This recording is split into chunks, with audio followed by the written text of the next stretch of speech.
be working on Standard 3, which is mastering word processing software to create, edit, and publish professional appearing documents. Our essential question for today is, what is word processing? How can you apply a variety of formatting skills into a document? How can you use, access, edit, and documents effectively using editing commands? So our agenda for today will be to review Word 2013 Lesson 1 entitled Understanding Word, and then once we're done reviewing the lesson, you will begin to work on Lesson 1 activities. As you guys probably already know, there's a variety of ways to open up Microsoft Word. Fortunately for you, not on my desktop, but on your desktop, you have a Word 2013 shortcut. It's blue. It's signified by a W.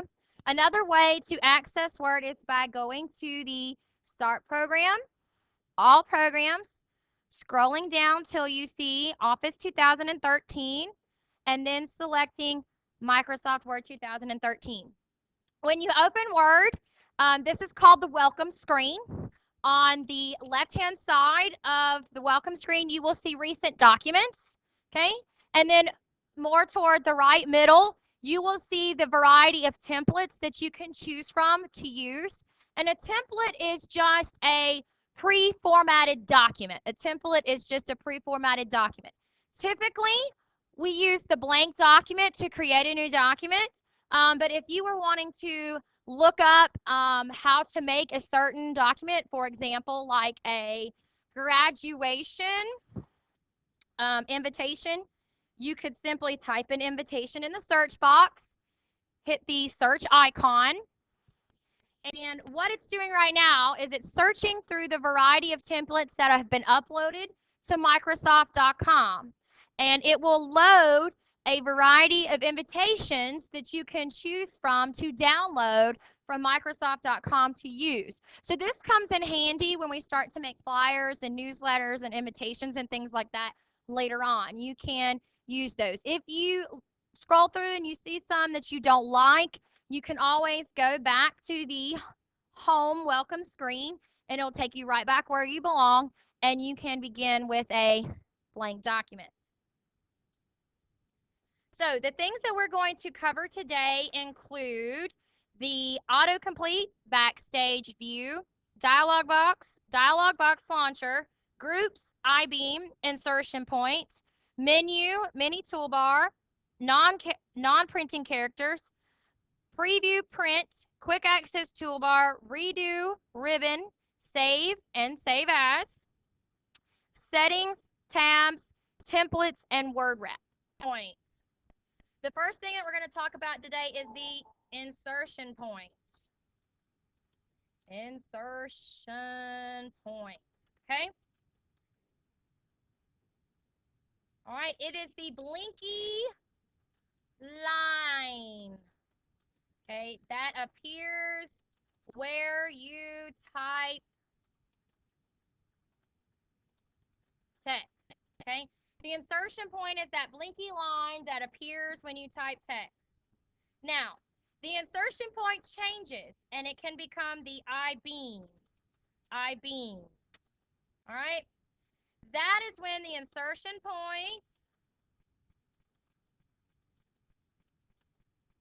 changes to a large I. That's typically done when the cursor is in the text area. So when the cursor is on the page, it becomes the I-beam. When you're typing and you see the blinky line, that's your insertion point. That's where text is going to go. Okay? The next thing that we want to talk about is the different tabs. The different tabs. Okay? The tabs that I'm talking about include File, Home, Insert, Design, Page Layout, References, Mailings, Review, and View. Okay? Those are considered the tabs. So when I say go to the File tab, I'm talking about these right up here at the top. These are called the tabs. Okay. Underneath each tab is the ribbon. Okay. Underneath each tab is the ribbon. Another vocabulary word. Ribbon. It is underneath each tab. Okay. The ribbon contains multiple commands. Each tab is going to have its own commands, so they'll change. So the ribbons will change commands based on what tab is currently being selected. So right now we have the View tab selected, and all on the ribbon we see the different commands for that tab. If I switch to the Home tab, the ribbon commands, they change. Typically in the past, if you remember working in 2003, it was drop-down menus, just a ton of drop-down menus. That changed in Office 2007 to more graphical user face, where we now have the ribbon and we see the variety of buttons. And it's more user-friendly this way. In each ribbon, okay, the commands are grouped together based on similarity. And they are located at the group names are located at the bottom of the ribbon. Okay, so for the Home tab, we have the Clipboard group, Font group, Paragraph group, Styles, and Editing. Okay, those are the different groups. So when I give a command, you'll hear me say, for example, go to the Home tab, Font group, and underline that selected text. That's an example. So you'll know to go Home, Font, Underline. All right. As you notice, when you hover over a different command button, it'll showcase what that button does or that command does. In this case, I'm hovering over underline, and it showcases that this will underline your text. It'll tell you what the button's name is along with what it does, what the command does. So that's a nice feature that they added for 2013. The next thing that we want to talk about is the Dialog Box Launcher. Dialog Box Launcher. Within each group, there is an icon or button. It's very small. It's called the Dialog Box Launcher. I'm highlighting it now. It will appear in the bottom right-hand corner of each group if it has a dialog box to launch. It's a little arrow pointing down to the bottom right-hand corner. And this will open a dialog box that typically houses more commands. Okay? And the reason that all of the commands are not visual on the ribbon is because of space and popularity of use. So the Clipboard has more commands that are available to use that are not as popular. Same with Font. There's a lot of more commands that you can do with Font that are not available. So I'm going to select Font, the dialog box launcher, and it'll open up the dialog box for me. And you can see there are way more commands available in the dialog box than that are actually available on the ribbon. And so you'll need to remember that if it asks you for a certain command and it's not in the ribbon, then it must be located in the dialog box. And we'll write the definition for dialog box on our notes. So a dialog box, okay, displays additional options or commands that you can use. The next thing that we're going to talk about today is the mini toolbar. The mini toolbar. It is a small toolbar with popular commands that appears when you point to selected text. All right? So, for example, I'm going to select this text right here. This is the mini toolbar. And these are all of the popular commands that you can choose from: font, font size, the increase font size, decrease font size. This is the format painter. You have styles, bold, underline, italics, highlighter. You can change the font color, bullets, and numbering. So this is considered the mini toolbar. These are the popular commands that Microsoft put in by default.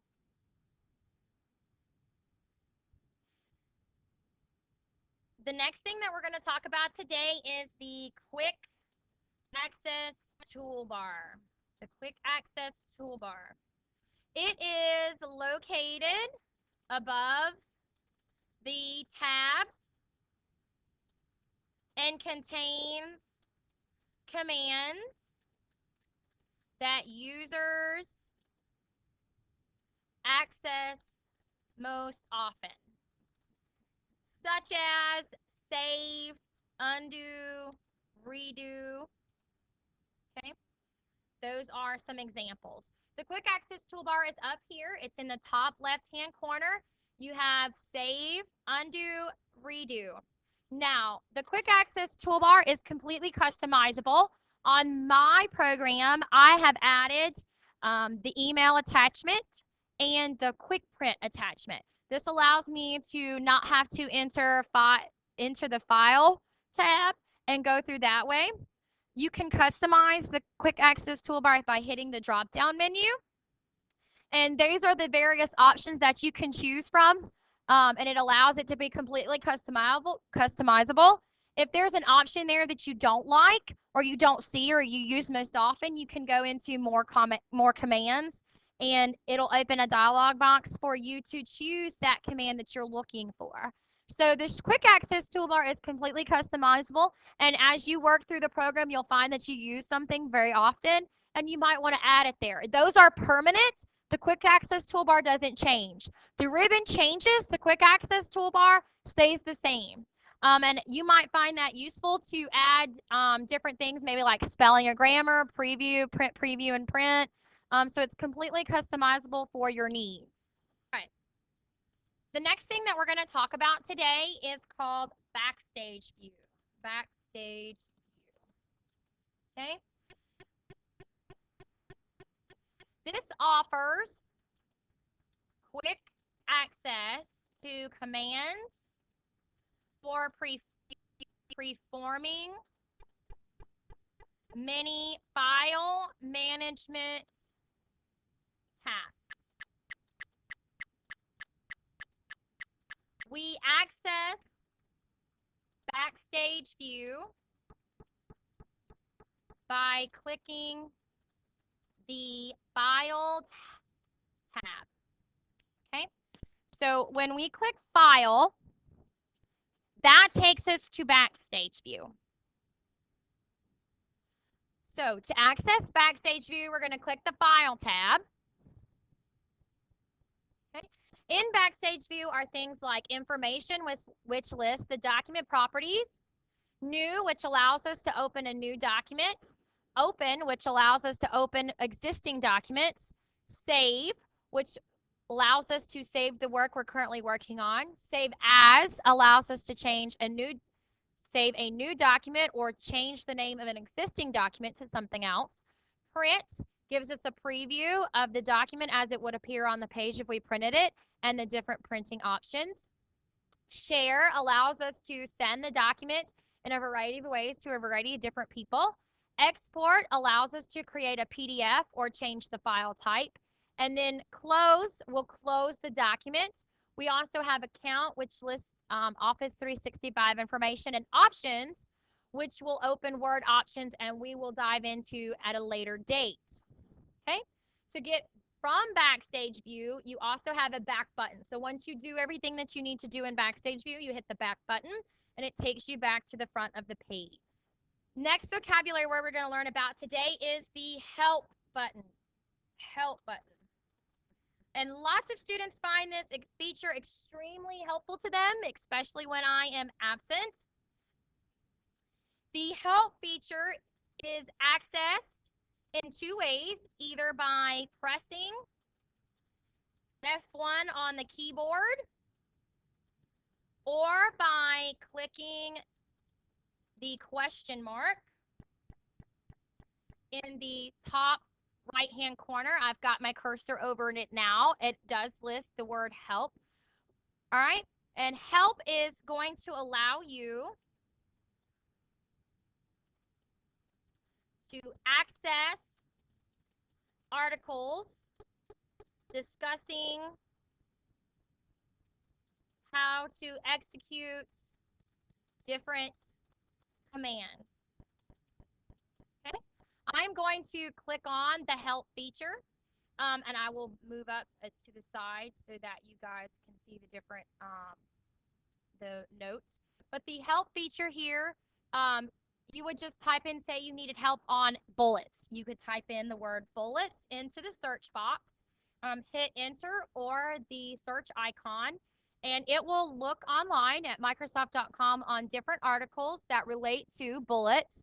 And you can look through the title and the description to see which article will help you. If you scroll all the way down, there are more articles here. Sometimes there are a ton of articles that could be in the hundreds of thousands. Other times there's not as many. But this feature is helpful if you're looking for additional help. Okay. The next thing we want to talk about today is non-printing characters. Non-printing characters. Okay. These are symbols for certain formatting commands that do not appear in the document. Okay. Non-printing characters showcase things such as paragraphs, indents, tabs, and spaces in between words. These symbols can help you create and edit a document. You'll find them very useful when we start to type letters, memos, emails, and academic reports. You display the non-printing characters by clicking on the Show Hide button. The Show Hide button is located on the Home tab in the paragraph group. It looks like a paragraph marker, and of course, if you hover over, you'll find it. The Show Hide, again, shows paragraph marks and other hidden formatting symbols. These symbols do not print. Even when you have the Show Hide button turned on, they do not print on your paper. And they're going to showcase things like indentions, spaces, paragraphs, things of that nature. The next thing that we're going to talk about today is called autocomplete. Just like you have autocomplete in your text messaging capability, Microsoft Word also has autocomplete. This feature automatically completes the text of certain phrases or words. So, for example, if I start to type the date or a month, you'll see that autocomplete comes up, and all I have to do is press enter, and it'll enter the word September for me. If I keep typing and hit a space, you'll see that it continues to say, do you want to type September 8th? I can hit enter again, and now I've entered the date without having to type it. That is autocomplete. Okay. The next thing that we want to talk about is word wrap. This feature automatically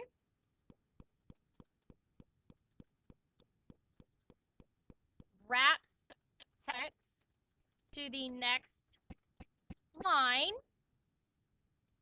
as it reaches the right margin.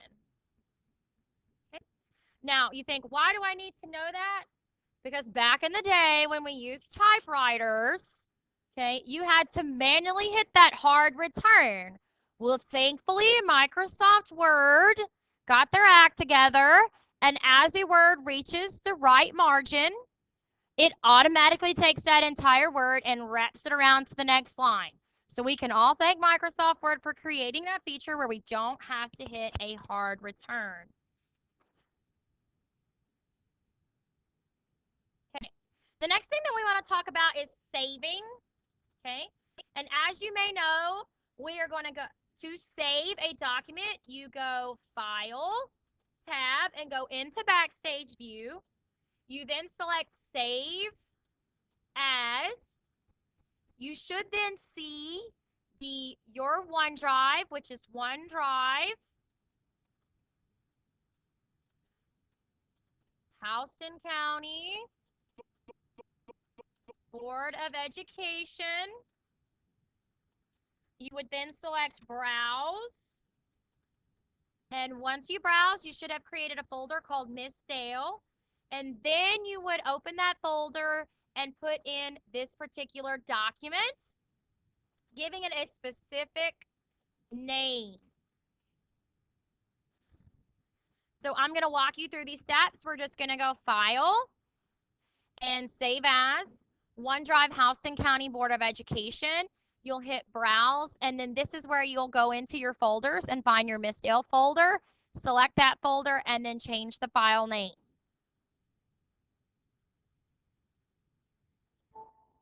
The last thing we're going to discuss today is closing a document. There are several ways to do this. You can either choose to go up to the X in the top right hand corner. Okay.